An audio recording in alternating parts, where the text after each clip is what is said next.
Eh bien, bonjour à tous. Heureux de vous retrouver encore aujourd'hui pour partager ce message de la parole. En ce moment, dans ma lecture personnelle, je suis dans le livre des psaumes et ils sont tellement beaux et tellement intéressants.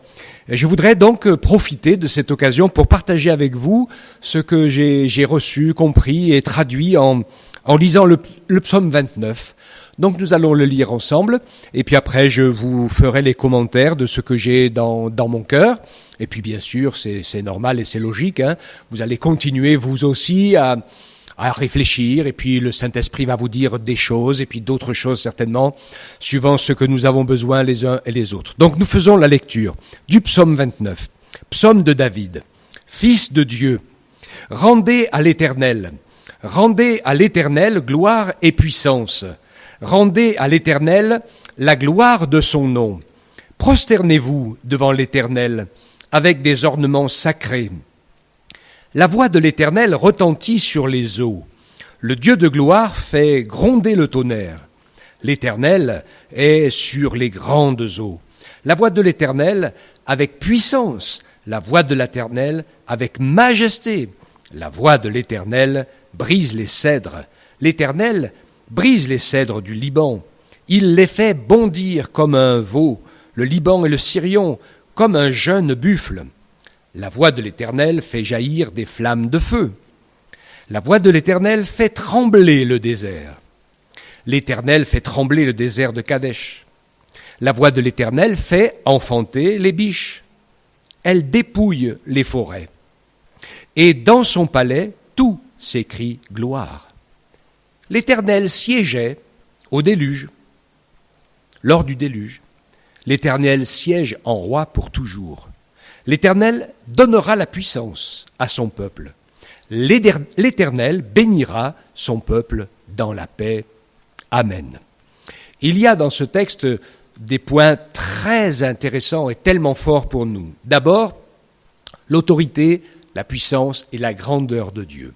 Je voudrais vraiment, tout de suite après cette lecture, et puis j'en reparlerai, que nous puissions réaliser que rien ne peut se faire sans sa volonté et que beaucoup de choses sont faites parce que c'est la volonté de Dieu et c'est lui qui est à l'œuvre. Nous allons le voir. Je vais vous transposer un petit peu toutes ces choses qui nous sont données et nous allons ensemble voir que finalement, eh bien, nous sommes complètement et directement impliqués. Quand Jésus dit que les cheveux de notre tête sont tous comptés, que quand un être vivant, même quand les biches font leur fan dans les forêts, Dieu le sait, Dieu le voit, rien ne lui échappe. Tout est sous son contrôle, même s'il nous laisse faire, nous les hommes, pour voir jusqu'où nous sommes capables d'aller. Mais une chose est certaine, c'est que quand ça va trop loin, à un moment, il arrête.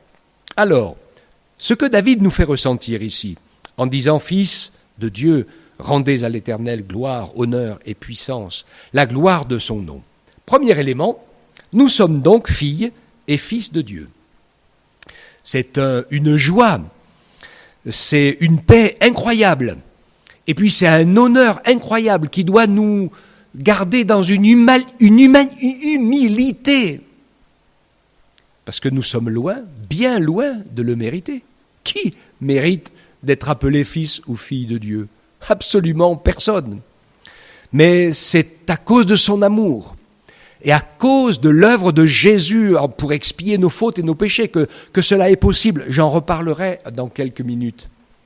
Et une chose est certaine, c'est que je veux le croire et je veux accepter. Et mon frère, ma sœur, mon ami, toi qui écoutes, réalise, comprends, saisis que Dieu veut que tu sois sa fille, que tu sois son fils. Et qu'il a fait tout ce qu'il fallait pour que cela soit possible. Mais la gloire et la puissance sont à lui. Car devenir ses fils et sa fille, c'est uniquement possible par sa sagesse. Parce que c'est Dieu qui en a conçu le plan. Et qui sait comment et par lequel moyen, le seul moyen, la venue de Jésus, son amour pour nous sur la terre, ses œuvres toutes puissantes, son sacrifice, sa résurrection. C'est le Père, le Fils et l'Esprit qui ont pensé avec toutes ces choses. C'est possible parce que Dieu a eu la sagesse pour concevoir ce qui est impossible aux hommes. Et puis c'est possible parce que c'est ça, par sa volonté que Dieu l'a ordonné.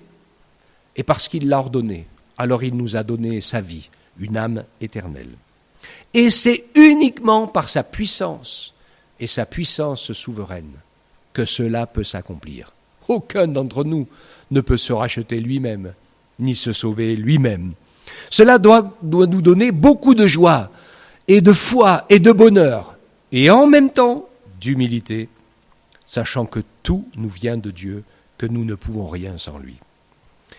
Il nous a dit que nous sommes fils, c'est parce que nous sommes adoptés, et nous sommes adoptés par Jésus. Et pour que cela devienne possible, pour que nous puissions être adoptés, Jésus a fait une multitude de miracles, et je ne vais pas parler des miracles pour nous bénir, je vais parler de ce qu'il a fait lui. Premier miracle, son incarnation. Pour pouvoir faire de nous ses fils et ses filles, notre Père Céleste a fait devenir son Fils notre frère, en lui faisant partager la chair et le sang, comme nous. À la suite de cette incarnation, alors là, l'œuvre que seul Dieu peut faire, l'expiation, prendre sur lui nos maladies et nos péchés et mourir avec, pour effacer la barrière infranchissable qui nous séparait de Dieu et qui rend l'adoption possible. Et le certificat de l'adoption, c'est la résurrection de Jésus. Oui, et ça aussi, ça nous est impossible. Dieu a ressuscité Jésus d'entre les morts, et l'Écriture nous dit que parce qu'il est vivant et éternellement vivant, il connaît tous ceux qu'il a sauvés, rachetés, et tous ceux qui ont bien voulu être adoptés comme fils et comme filles. Tout est en lui. C'est par la volonté et l'action du Saint-Esprit que cela devient possible, parce que pour que nous puissions vivre ces choses, c'est le Saint-Esprit qui nous fait naître de nouveau. Il n'y a que le oui pour nous, ou le non. Mais tout ce qui est à faire, il n'y a que Dieu qui peut le faire, Jésus qui l'a fait, et le Saint-Esprit qui peut nous le faire vivre. En dehors de ça, nous sommes complètement impuissants. La puissance de Dieu, justement, puisque ce psaume nous parle de sa puissance souveraine et de sa majesté. Mais la puissance de Dieu, c'est toujours le résultat d'une triple action.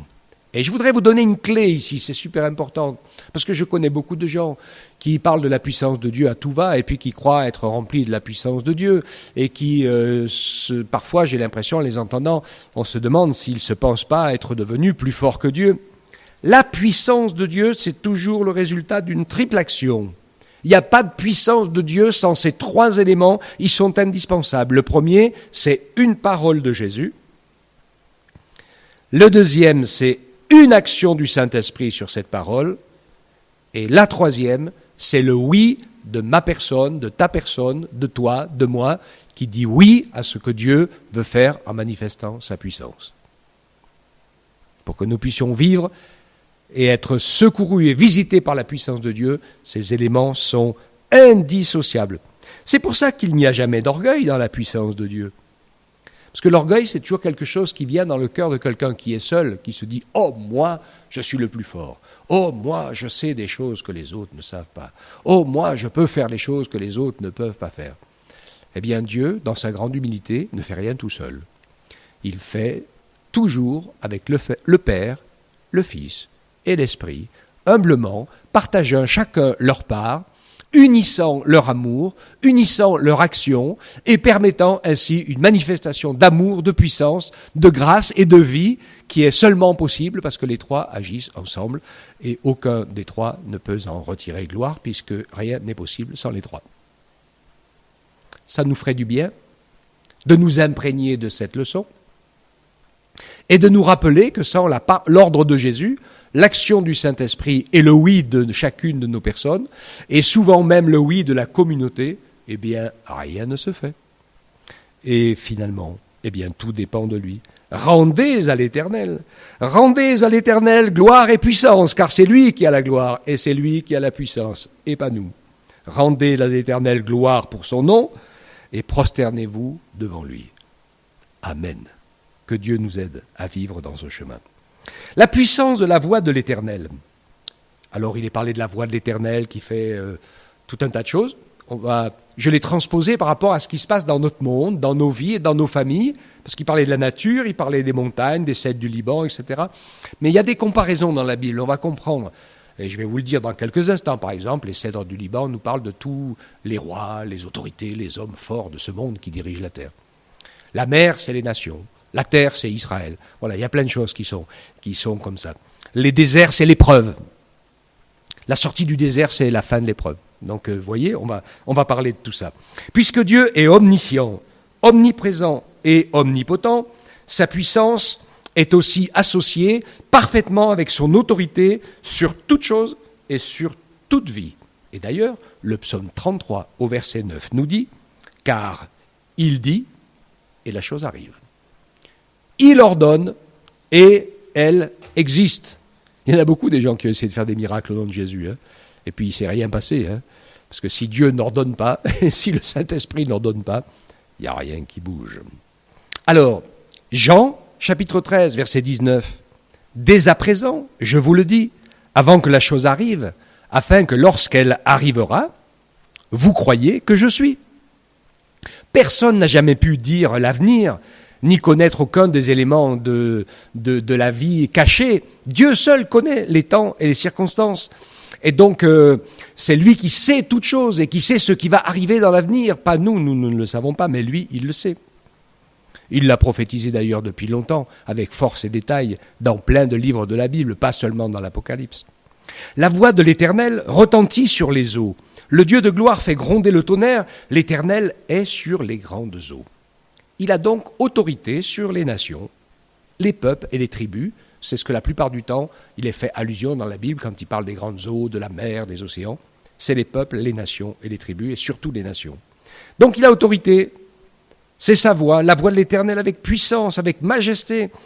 Et la voix de l'Éternel brise les cèdres. L'Éternel brise les cèdres du Liban. Il les fait bondir comme des veaux, le Liban et le Sirion comme un jeune buffle. Oui, il a autorité sur les chefs, les militaires et les puissants de la terre. Il a une armée incroyable, le Seigneur, avec des petits soldats qui volent en troupeau et qui ont un petit aiguillon sur la fin de l'abdomen. Vous voyez ce que je veux dire ? Vous pouvez mettre n'importe quelle armée la plus sophistiquée que vous voulez, même avec des infrarouges et même avec tout ce qu'il vous faut. Si elle se retrouve attaquée par une armée de frelons, ça sera la débandade, comme ça l'a toujours été dans son peuple, l'armée de l'Éternel. Il a autorité. L'issue du combat est entre ses mains. Et donc c'est super important. La voix de l'Éternel fait jaillir des flammes de feu. Alors là, il nous parle d'autre chose. Il a aussi autorité sur toutes les puissances spirituelles. C'est lui qui commande les anges, c'est son armée. Mais quand Satan et ses mauvais esprits et ses démons conçoivent des plans maléfiques, vous savez, si Dieu ne les arrêtait pas, il y a longtemps qu'ils auraient tué tout le monde. Parce que leur seul plaisir, c'est de faire souffrir et de semer la mort partout.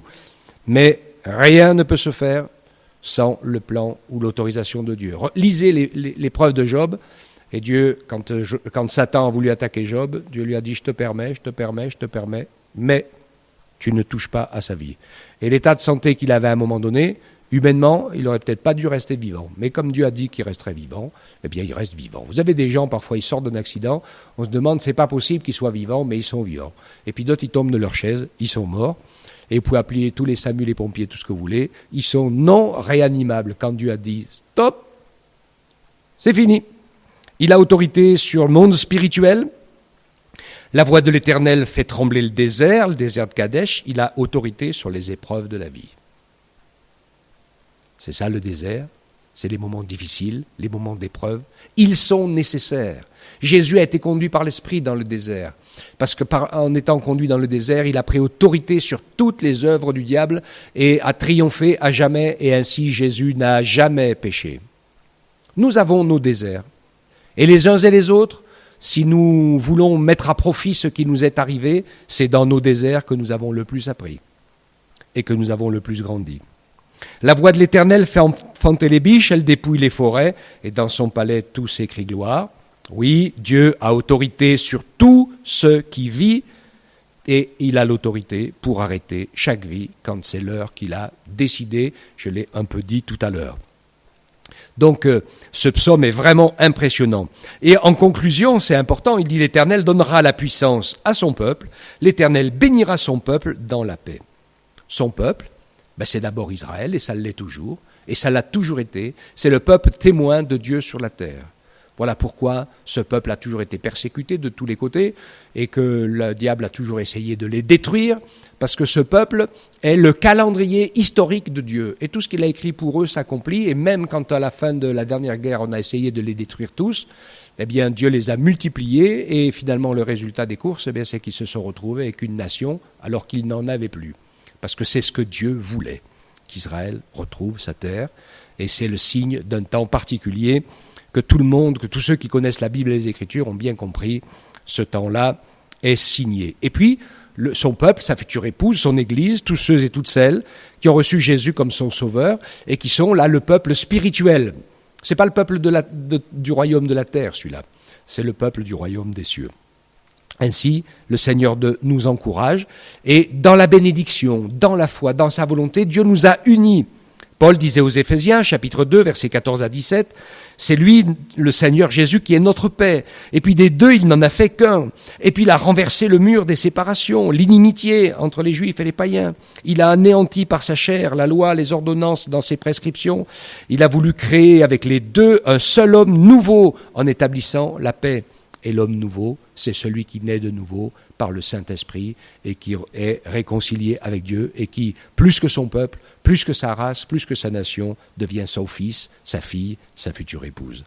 Ça, c'est vraiment quelque chose d'extraordinaire. Il est venu annoncer la paix à nous, les païens qui étions loin, la paix aux Juifs, à ceux qui étaient tout près, car pour lui, les uns et les autres, nous avons accès auprès du Père dans un même esprit. Ainsi donc, vous n'êtes plus des étrangers ni des gens du dehors, mais vous êtes concitoyens des saints, gens de la maison de Dieu. Et c'est ça la bonne nouvelle de l'Évangile, c'est que beaucoup de gens sont étrangers parce qu'ils ne veulent pas être adoptés, parce qu'ils ne veulent pas rentrer dans la maison et dans le royaume. Et si vous voulez que Dieu vous adopte, si vous voulez qu'il vous adopte, il faut que vous deveniez fils et filles. Voilà, moi je ne vais pas adopter un rat ou un cochon, hein. Je vais adopter quelqu'un qui me ressemble.